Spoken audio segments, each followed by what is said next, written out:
Going on, everybody? It's your boy, and right now we're talking about the energies backed up behind the ritual and practice when it comes to Catholicism or wherever the fuck it emerged, because quite frankly it doesn't even really matter. Now when we talk about baptism, we're talking about the practice of dipping someone's whole body in water and you having some kind of authority figure who has a relative position in authority to move you into that space of renewal and healing and things of that nature. So what we need to understand here is that a lot of these practices that we do exoterically are just really internal practices that are esoteric, that we're already supposed to know how to do since we was children. And really, we all already was doing a lot of these practices, but again, they're gonna create some kind of authority energy over that space to tell you, no, you're not really allowed to go in there unless you do it in this particular way and do it for this particular deity and say these particular names and be thankful and blah blah. But these are just your own spaces that you can travel in and out of, but they're just not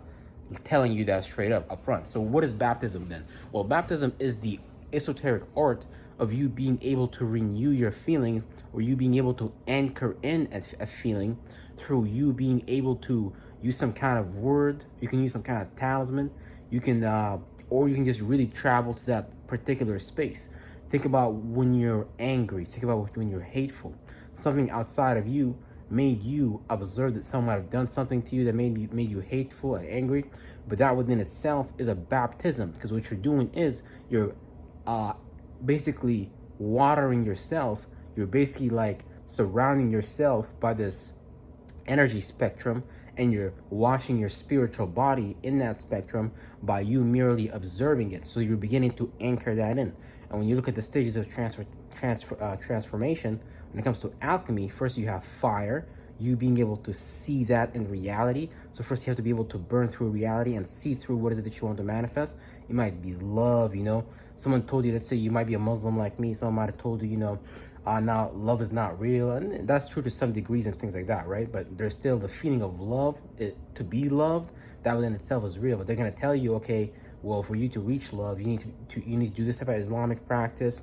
You need to do this type of marriage ceremony. Otherwise, it won't be love. It won't be divine. It won't be holy in the name of their God. Well, again, it's just them practicing some form of authority energy over that energy spectrum, over that reality, so that you don't just enter to it freely, and you need them to enter to it. And this way, you kind of leave them ruling over your temple of God. Kind of like you asking them, like, hey, can you stamp this visa so I can go into the space without feeling like I'm guilty? Because remember, we create all these things. These are all spectrums. We create guilt, fear, doubt, shame, unbelief. All these things are just spectrums we create. And then after you see that, you burn through the location reality that you want to go through. You can create some kind of internal ritual, because you don't need an external reason. You can just go to that space right away of love, of joy, of bliss, of happiness. You can go to that space right away.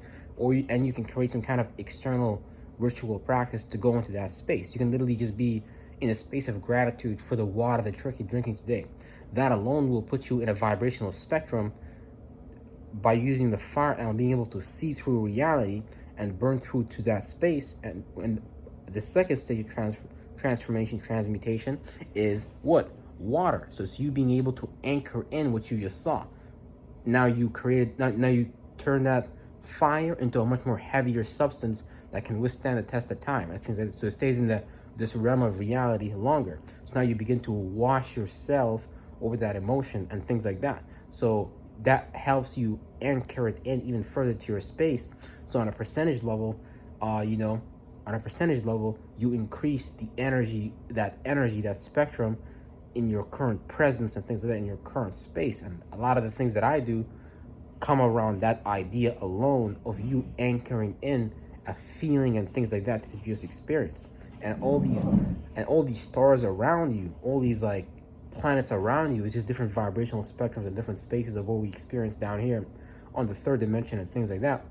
So if you understand how to correlate as above so below, you can start to understand how to pick certain colors, how to pick certain ritual practices, how to do certain mathematical sequences with your mind that lead you to that space or just keep you in that space. Because what you're doing is basically you're creating some kind of practice to psych yourself up, to psych your mind, your own mind up, to be in that space. This way, throughout the day, you stay in that space, and then eventually the universe, since you in that space already, you kind of magnetically attract so just you being in that space, that's you creating electricity, setting the impulse, and by that you magnetically attract that into your life, because whatever spectrum you in, that person that's in that spectrum as well, person, place, or thing that you're trying to attract is in that spectrum as well. So it's gonna be attracted to you as far as from an experience, person, place, or thing, or whatever it is that you're trying to receive. So when we look at baptism, or we're looking at as the esoteric practice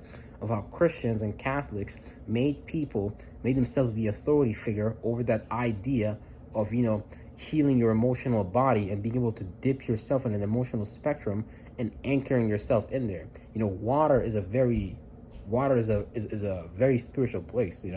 Water is a very everything on earth is a very spiritual substance. Wood, fire, all these things are just different stages of transformation when it comes to source and things like that. And when you absorb these things externally, it's really just something going on internally and things like that.